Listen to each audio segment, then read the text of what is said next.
4 jours après, Jean-Michel Sama Alou Condé est revenu au Palais du Peuple pour satisfaire les préoccupations des élus nationaux sur la loi des finances 2023. Rappelons que le budget est évalué à 14 milliards de dollars américains. Il s'observe depuis le début de la semaine un élan de solidarité envers les FARDC en ces périodes difficiles où ils sont confrontés à plusieurs ennemis sur les fronts. Vous suivrez dans ce journal des déclarations en grand nombre, y compris celle de l'ancienne première dame Marie-Olive Lembe Kabila. En pleine crise politique, Israël élit ses députés pour la 5e fois en 4 ans. Le scrutin anticipé a été provoqué par la chute du gouvernement en juin dernier. Mesdames et messieurs, bonsoir. Le Premier ministre et son gouvernement se sont rendus 4 jours après, comme prévu, à l'Assemblée nationale pour répondre aux différentes préoccupations des élus sur le budget 2023, évalué à quelques 14 milliards de dollars américains. Il donne une quote-part à l'armée en ce temps de crise sécuritaire, mais veille également à la réduction sensible du train de vie des institutions jugées très élevé. Après l'acquisition d'un terrain à Kingaboa, le président de la CENI a lancé officiellement les travaux de construction des bâtiments d'entreposage du matériel. En croire Denis Kadima, la CENI entre dans la phase des opérations et veut faire d'une pierre deux coups. Le président de la Commission électorale nationale indépendante, Denis Kadima Kazadi, a officiellement lancé les travaux de construction de l'entrepôt acquis par la centrale électorale à Kingaboa. Il était accompagné du questeur Agé Ajmatembo, du questeur adjoint Sylvie Birembano, du secrétaire exécutif Toto Mabiko, du membre de la plénière Joséphine Galula et quelques cadres de la direction de la logistique. Denis Kadima Kazadi s'est voulu formel, réaffirmant la ferme détermination de son équipe à remplir la mission qui lui est dévolue.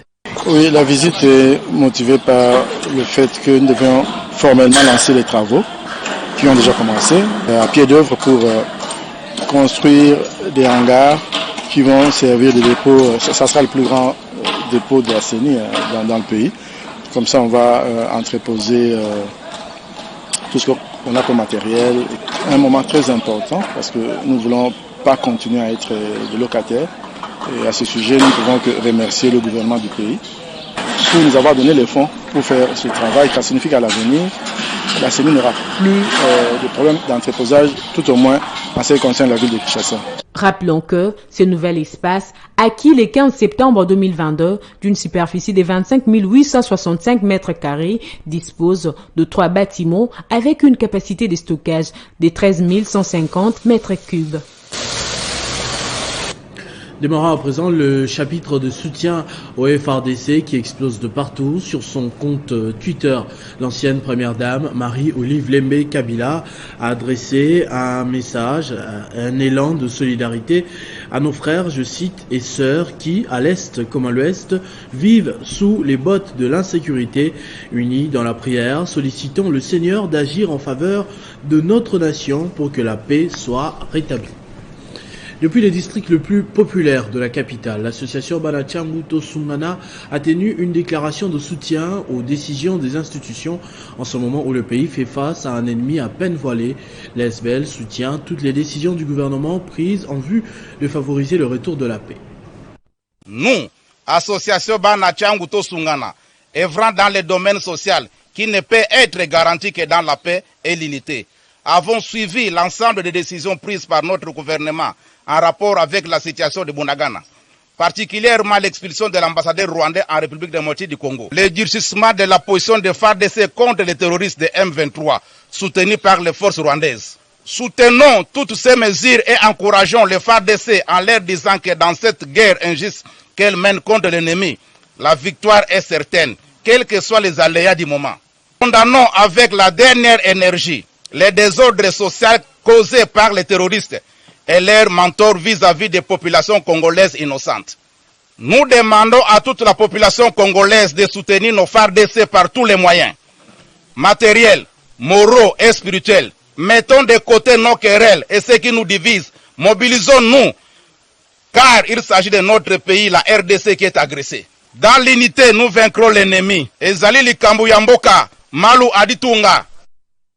Voilà, une déclaration lue par son président, le président de l'association Banachangu, Maître Nico Futu Mayembe. Autre chose à présent, le député national Eric Ngalula Ilunga, à l'occasion de sa tournée effectuée dans le territoire de Lupatapata, son fief électoral, a lancé un message de soutien au FRDC et d'unité de la population congolaise afin de barrer la route aux ennemis de la RDC. Profitant de son séjour en Bujumaï où il a été prendre part au forum Makutano 8 et après avoir visité différents chantiers en pleine exécution dans le cadre du projet de développement des 145 territoires à Lupatapata, son fief électoral, le député national Eric Ngalula Ilunga a aussi visité les populations des villages Kankelenga, Chilunde, Kabanga, Chimeta et Chuntumonza, confrontés à plusieurs maux.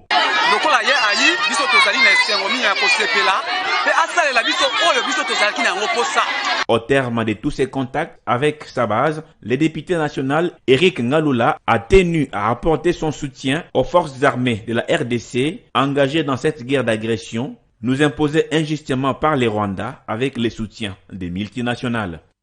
Nous devons soutenir le gouvernement, soutenir nos forces armées, mettre du sérieux, enlever l'infiltration. Nous devons mettre des moyens, pas simplement mettre des moyens, former nos hommes et nos femmes, les soutenir, l'armée et la police, pour sécuriser cette frontière de l'Est. Parce que vous ne pouvez pas avoir dans une maison des richesses et ne pas avoir des gardes, des sentinelles pour la garder. L'élu de Lupatapata a appelé la population congolaise à l'unité afin de faire échec à tout projet de balkanisation de la RDC. Au Nord Kivu, l'ancien chef de Bukumu, dans le territoire de Nyiragongo, appelle toute la population à soutenir les forces armées de la RDC qui se battent depuis plusieurs jours contre la rébellion du M23, appuyée par le Rwanda dans le territoire de Rutshuru. Jean Bosco Boutiti l'a fait savoir ce mardi à Goma au cours d'un échange avec la presse. Jean Bosco Boutiti, ancien chef de la chefferie de Bukumu dans le territoire de Nyiragongo, vient de sortir du silence en ce qui concerne la guerre entre les FRDC et les M23 dans le territoire de Rutshuru. Alors que plusieurs personnes de mauvaise foi l'ont vilipendé, soit disant qu'il travaille avec cette rébellion, Jean Bosco Boutiti dément toutes ces allégations et appelle cependant toute la population à se ranger derrière les FRDC pour mettre hors d'état de nuire cette rébellion du M23. Il va d'ailleurs déposer une plainte contre toutes ces personnes qui sont en train de ternir son image. Ceux qui disent que je travaille avec le M23, ils cherchent juste à ternir mon image. Et ces gens sont très bien connus et seront poursuivis en justice pour qu'ils disent ceux qui sont derrière eux. Parlant des mouvements de population observés dans les territoires de Rutshuru, suite au combat entre FRDC et M23, le grand chef coutumier Jean Bosco Boutiti demande à toute la communauté d'apporter assistance à ces personnes déplacées. Rappelons que la lettre accusant Jean Bosco Boutiti de fêter alors que les rebelles du M23 prennent plusieurs localités est faux, car la dite cérémonie à laquelle ses opposants font référence ne s'agit que de la célébration de la défense de son fils Kisala Boutiti Gloire à l'Izam Goma le 27 octobre dernier. La sensibilisation de la jeunesse et de la femme à la prise de conscience collective pour un Congo émergent, l'appropriation du processus électoral en cours et le soutien à FRDC, les principaux piliers autour duquel a gravité la matinée politique organisée par le parti Alliance pour un Congo nouveau dans le district de la Tchangu au terrain Mambenga. Le district de la Tchangu est sous les charmes du parti Alliance pour un Congo nouveau. La mobilisation est totale, la mise en place terminée. Les soleils à plomb ne découragent pas les militants. Tous attendent le valeureux, l'espoir de la jeunesse congolaise, Junior Mamembe Tchaki. L'accueil est chaleureux, le président national, le JMT, fout le pied du terrain Mambenga. C'est ce qu'il fallait démontrer. Une mobilisation qui assure et rassure la vitalité du parti Alliance pour un Congo nouveau dans la ville-province de Kinshasa. Le cadre du parti, le militant, les interfédéraux de 20 provinces ont été tous associés à cet grand événement. La Ligue des femmes, la jeunesse des principaux piliers du parti ont été tous mobilisés pour la circonstance. Trêve des protocoles, la matinée politique des redynamisations peut ainsi commencer. Prenant la parole, dans une dextérité de mots, le président national Mamembe Tchaki Junior a présenté le parti Alliance pour un Congo Nouveau. Il a par la même occasion invité les uns et les autres à s'approprier ce parti. Nous avons véhiculé notre message sur 3 points. Le premier point, c'est l'éveil de la conscience de la jeunesse à pouvoir se prendre en charge, à pouvoir s'approprier l'action publique. Et le deuxième message, c'est par rapport à l'enrôlement massif qui commence au mois de décembre, que les jeunes et les mamans puissent s'approprier cette action du processus électoral pour pouvoir avoir beaucoup plus de députés jeunes et femmes. Et enfin, nous avons encouragé la jeunesse à pouvoir soutenir le FARDC. Cette matinée politique des redynamisations intervient après la tournée du secrétaire général Jean Ngalula dans les Grands Katanga et Grand Kasaï.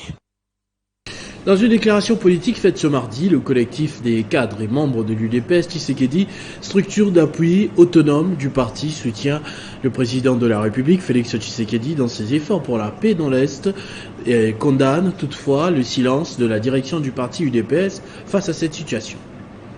Suivant attentivement l'évolution de la guerre à l'est de notre pays, les collectifs des cadres et membres de l'UDPS Tshisekedi apportent un soutien total et indéfectible au président de la République et saluent les récentes décisions du Conseil supérieur de la Défense. Le collectif encourage le président de la République, chef de l'État, de tout mettre en œuvre dans le but de recouvrer la totalité de l'intégrité du territoire national, dont une partie est actuellement occupée par les armées étrangères.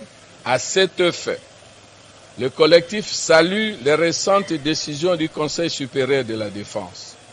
Toutefois, il demande au président de la République, chef de l'État, d'agir davantage en prenant des mesures d'accompagnement appropriées pour la réalisation des dites décisions.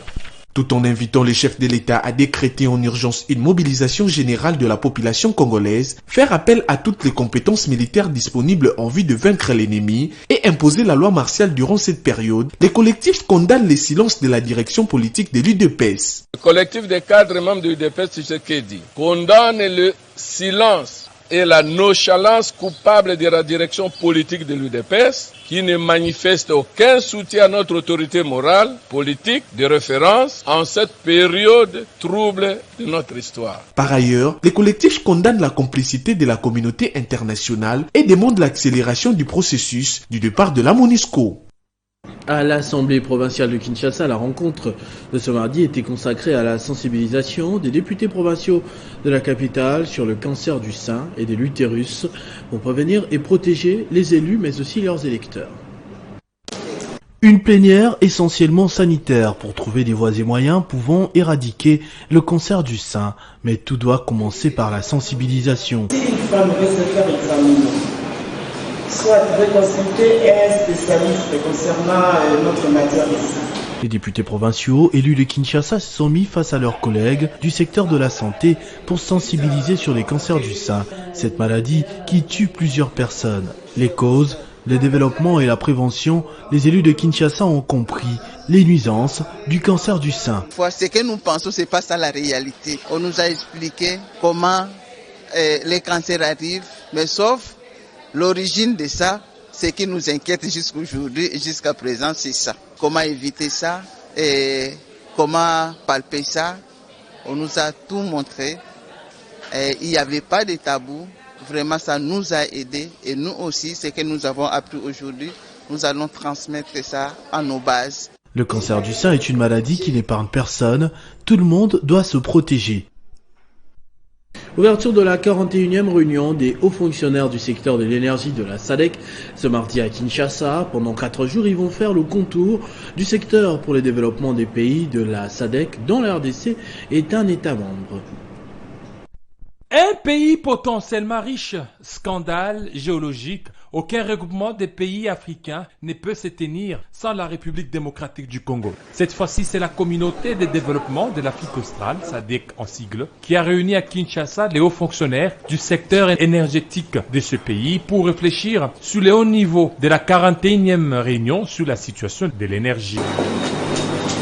Parmi les rares pays francophones, la République démocratique du Congo est représentée par les ministères du secteur pour apporter la voix du pays au cœur de l'Afrique et son développement. La RDC a fait entendre sa voix parce qu'il fallait donc qu'on puisse voter des amendements. Il y a de ces résolutions qui ont été prises pendant que nous on n'était pas là. Maintenant que nous sommes là, en matière de, je vous dis, exemple de gaz. Oui, la partie australe est très développée dans ces domaines. Par contre, nous, on a le gaz dans lac Kivu, mais qui n'a jamais été exploité par les Congolais. Donc, c'est des choses comme ça lorsque nous apportons notre voix et les choses bougent et on s'intéresse à nous. Les travaux se poursuivent en panel pendant 4 jours qui seront sanctionnés par des recommandations qui vont permettre à l'amélioration de la qualité de l'énergie pour le développement de la SADC. C'est un ouf de soulagement pour les parents et élèves des écoles de Moamba à Kinshasa. L'élu de cette circonscription électorale, Steve Mbikayi, a débuté une longue opération de distribution des bancs et autres objets scolaires. Objectif, permettre aux enfants de suivre les cours dans de bonnes conditions. Après avoir remis des kits scolaires la semaine passée dans certaines écoles de sa circonscription électorale, Steve Mbikayi Mabuluki, honorant sa promesse, a fait les dons de plusieurs centaines de bancs dans des écoles où les élèves se mettent à même les sols afin d'étudier dans de bonnes conditions. Distribution effective à l'épée de Kisenso, épée Institut Salazaku et autres, où une liesse populaire des élèves, parents, enseignants, prononçant de paroles de bénédiction à l'endroit de cet élu pour son engagement en matière de l'éducation. Ce qu'il vient de faire comme geste d'amour, et moi je dirais que de ma part, étant parent aussi, et c'est quelqu'un qui est en train de nous aider pour qu'on essaye un peu d'oublier ces fléaux-là des jeunes hommes qu'on a l'habitude d'appeler Kuluna. Ça, je dirais que pour moi, c'est un gros barbare. Pour Steve Mbikayi, c'est le début d'une longue opération de distribution de bons et autres objets scolaires. Comme que beaucoup d'élèves étaient assis à même le sol, ne savaient pas écrire, c'était pléthorique. Alors j'avais décidé de repasser aujourd'hui pour commencer l'opération de remise des bancs aux écoles. Donc on a commencé par les 3 écoles d'ici. On va poursuivre l'opération dans d'autres écoles. Régulièrement, donc je passerai dans les écoles pour remettre parfois l'uniforme, remettre les bancs, les kits scolaires. Chaque année, je ferai ça. C'est ma contribution pour, n'est-ce pas, le développement de notre pays. Très engagé dans l'éducation nationale, Steve Mbikayi apporte par cette initiative des solutions aux difficultés auxquelles font face les élèves de certaines écoles de sa circonscription électorale. Après les assises de Kinshasa tenues du 14 au 16 octobre dernier, le coordonnateur provincial du parti politique en vol a fait la restitution des travaux à la population de l'Ituri. Le parti de Denis Sesanga promet de sensibiliser la population sur la réduction effective du train de vie des institutions de la République. Nous venons annoncer à Ituri de notre arrivée l'activité qui va suivre. Nous allons tenir une matinée politique de la restitution des résolutions du bureau politique tenues à Kinshasa. Nous avons développé un grand thème. Le thème principal était alternance 4 ans après, rôle et responsabilité pour la nation. Dans ce thème, nous avons développé 6 thématiques qui nous ont permis de travailler en commission. Et ces 6 thématiques, entre autres, il y a la situation générale du pays. Nous avons travaillé sur le congrès qui va se passer l'année prochaine. Nous, partis en vol, nous luttons pour la réduction du train de vie des institutions. Nous allons développer ce thème. Cette sensibilisation doit aller jusqu'au fait fond. Nous allons faire de ces combats, le combat du peuple.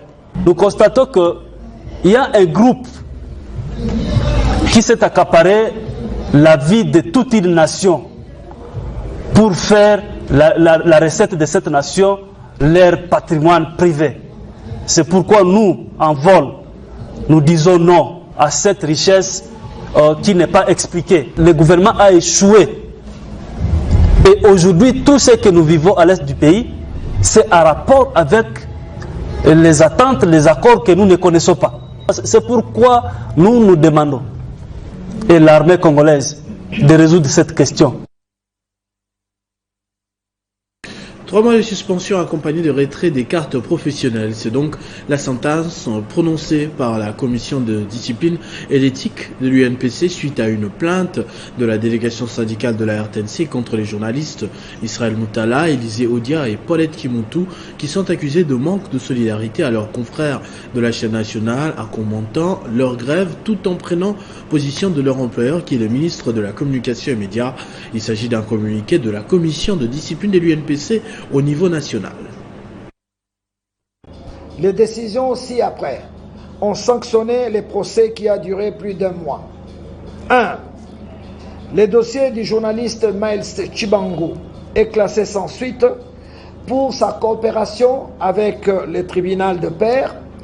Ce dernier s'est rendu disponible à chaque fois qu'il était invité, sans oublier son sens de l'humilité vis-à-vis des confrères de la RTNC. Le journaliste Israël Mutombo a pris l'engagement devant le tribunal de paix de donner le temps d'antenne à la délégation syndicale de la RTNC pour un deuxième son de cloche. Les deux parties sont appelées à communiquer au tribunal la date de l'émission pour un encadrement sur ce dossier. Le journaliste Israël Mutombo est aussi classé sans suite. Le défaut a été retenu pour le journaliste Israël Moutala de 7sur7.cd, Élisée Odiayabiso.net et Pauline Kimontou de Perfect TV. Suivant la décision numéro 41, le journaliste Israël Moutala écope de 3 mois de suspension avec retrait immédiat de la carte de presse. Suivant la décision numéro 42, la journaliste Élisée Odia écope de 3 mois avec retrait immédiat de sa carte de presse. Suivant la décision numéro 43, la journaliste Paulette Kimontou écope elle aussi de 3 mois de suspension simplement. Ces décisions entrent en vigueur à la date de les prononcer, c'est-à-dire de ce mardi 1er novembre 2022. C'est ce dimanche 30 octobre qu'a eu lieu l'ouverture officielle du siège de l'ONG Nouvelle Vision pour le développement des droits humains. Cette structure a pour mission exercer un travail en commun pour le bien-être de la société en vue de lutter contre la médiocrité dans toute l'étendue de la RDC. Débutée personnellement en 2013, cette ONG qui vise l'épanouissement et les progrès des vulnérables, entre autres les femmes veuves et les orphelins. Présent à cette inauguration, le bourgmestre de la commune de Limete a salué l'effort et les objectifs de cette structure avant d'inviter la population à adhérer massivement. Nous sommes venus féliciter la maman Lydia qui est la visionnaire. Nous sommes venus l'encourager pour qu'elle puisse aller de l'avant. L'ONG est en train de viser l'excellence. Et donc, il faudra que les mamans aussi s'imprègnent de cette vision pour qu'elles fassent ce qui est excellent. Parmi tant d'autres objectifs poursuivis par les NVDDH, Lydia Impolé a martelé sur la grande vision qu'elle a pour la femme et qui est une mère et qui a la capacité de gérer sa propre famille et sa nation. Avec maman, celle qui donne une vie, nous pouvons vaincre la médiocrité. Donc je demande à de mamans de venir joindre à nous pour que nous puissions lutter tous contre la médiocrité dans l'étendue de notre pays, la République démocratique du Congo. Juste après la coupure du ruban symbolique, l'initiatrice de cette activité a remis quelques enveloppes à titre symbolique aux participants. Le trafic momentanément bloqué suite à l'affaissement du pont Aribi au PK 310 sur la nationale 26 Isiro-Watsa, Vira Mongwere a repris après l'intervention rapide du gouvernement provincial dans le Haut-Tuélé qui a envoyé des techniciens de l'office de route et du bureau technique de contrôle pour décanter la situation.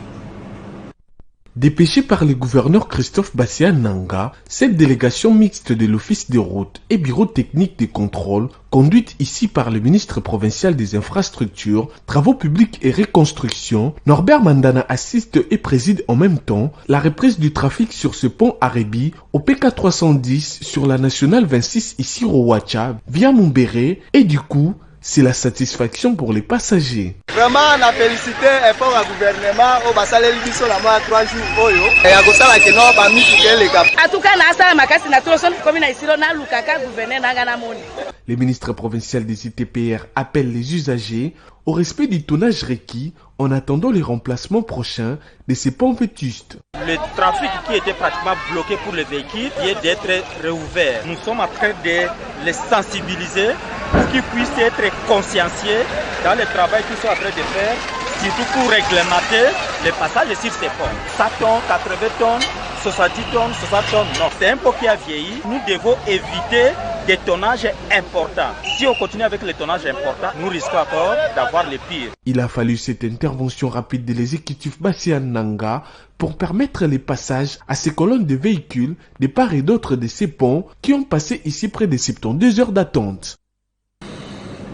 En off, en crise politique, Israël élit ses députés pour la 5e fois en 4 ans. Le scrutin anticipé a été provoqué par la chute du gouvernement en juin dernier, alors que l'État hébreu est plongé dans une profonde crise politique.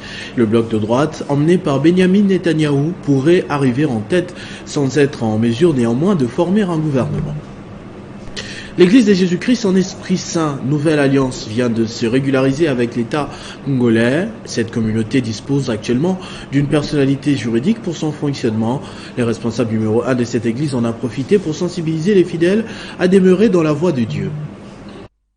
Enfin, les membres et fidèles de la communauté religieuse Église de Jésus-Christ en Esprit Saint, Nouvelle Alliance, peuvent pousser un ouf de soulagement car leurs prières ont été entendues et exaucées. Ils disposent désormais de tous les documents légaux pouvant autoriser officiellement le fonctionnement de leur Église et les différentes activités sur l'étendue du territoire national. L'apôtre Omer Boulia leur a exhorté sur la marche constante avec le Saint-Esprit et à préserver la doctrine.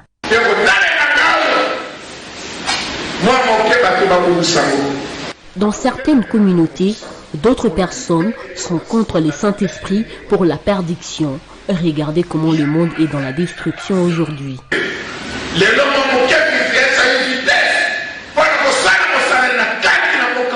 C'est pourquoi je vous demande de faire attention, de conserver cette joie.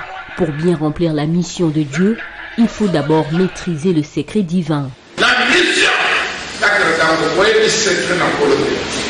L'apôtre Omer Boulia a aussi remercié tous les fidèles et membres partout à travers le monde pour leur contribution à la construction de l'édifice.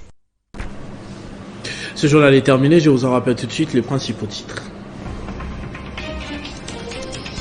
4 jours après, Jean-Michel Samaloukonde est revenu au Palais du Peuple pour satisfaire les préoccupations des élus nationaux sur la loi des finances 2023. Rappelons que le budget est évalué à au moins 14 milliards de dollars américains.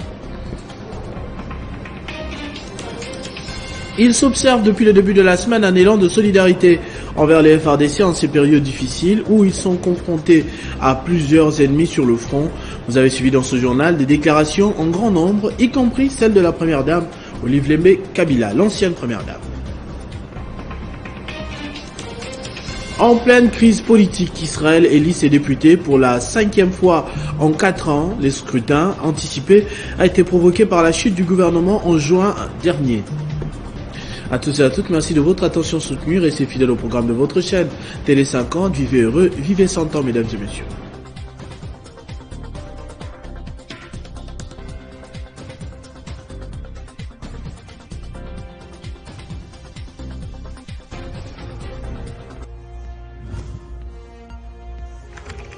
L'actualité reste incontinue.